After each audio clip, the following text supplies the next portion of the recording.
வணக்கம். சற்று முன் கிடைக்கப்பெற்ற ஒரு மிக மிக முக்கியமான செய்தி ஒன்று வெளியாகியுள்ளது.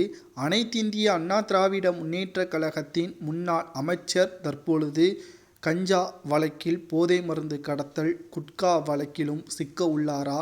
விசாரணையை தீவிரப்படுத்திய போதை தடுப்பு பிரிவு அதிகாரிகள். எடப்பாடி பழனிசாமியின் விசுவாசிகள் தொடர்ச்சியாக வழக்கை சந்திக்க உள்ள காரணத்தினால் அதிமுக ஒன்றிணைந்து பாஜகவுடன் கூட்டணி வைத்தால்தான் இதிலிருந்து தப்பிக்க முடியும் என்ற எண்ணமும் வந்துவிட்டது. எடப்பாடி 2 நாட்களுக்கு முன்பாக கூறியிருந்தார், ஒருபோதும் கட்சியிலிருந்து நீக்கப்பட்டவர்கள் மீண்டும் கட்சியில் இணைய முடியாது, அதேபோல் அதிமுக ஒருபோதும் பாஜகவுடன் கூட்டணி வைக்காது என்பதையும் தெரிவித்திருந்தார். ஆனால் இது மிகப்பெரிய ஒரு முட்டாளான செயல்தான் என்பது நாம் அனைவருக்கும் நன்றாகவே தெரியும். தற்பொழுது இருக்கக்கூடிய அதிமுக ஒற்றுமை இல்லாமல் அதிமுகவின் தொண்டர்களே எடப்பாடியை புறக்கணிக்கக்கூடிய சூழல்தான் ஏற்பட்டுள்ளது. கடந்த 10 தேர்தல்களில் வெற்றியடையாததை எப்படி சட்டமன்ற தேர்தலில் வெற்றியடைய எடப்பாடி பழனிசாமி யூகங்களை வைத்திருக்கிறார்.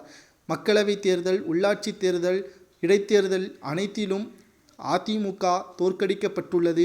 எடப்பாடி பழனிசாமியின் சரியான திட்டமிடுதல் இல்லாததுதான் இதற்கு காரணம் என்ற தகவலும் நமது அனைவருக்கும் நன்றாகவே தெரியும்.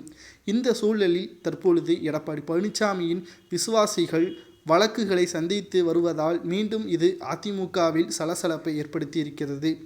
அதாவது அதிமுகவின் ஆட்சியின் பொழுது தடையை மீறி குட்கா போதைப் பொருள் விற்பனை செய்யப்பட்டதில் ஊழல் நடைபெற்றதாக குற்றச்சாட்டு எழுந்தது.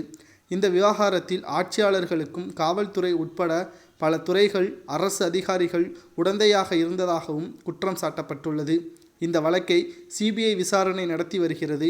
இதில் குற்றப்பத்திரிகை தாக்கல் செய்யப்பட உள்ளதாகவும், இதன் காரணமாக வழக்கில் குற்றம் சாட்டப்பட்டுள்ள அதிமுகவை சேர்ந்த முன்னாள் அமைச்சர் விஜயபாஸ்கர், PV ரமணா மற்றும் சென்னை முன்னாள் காவல் ஆணையர் ஜார்ஜ் மற்றும் அதிகாரிகள் அக்டோபர் மாதம் 14ஆம் தேதி நீதிமன்றத்தில் நேரில் ஆஜராக வேண்டும் என்று தற்பொழுது உயர்நீதிமன்றம் உத்தரவுகளை பிறப்பித்திருக்கிறது.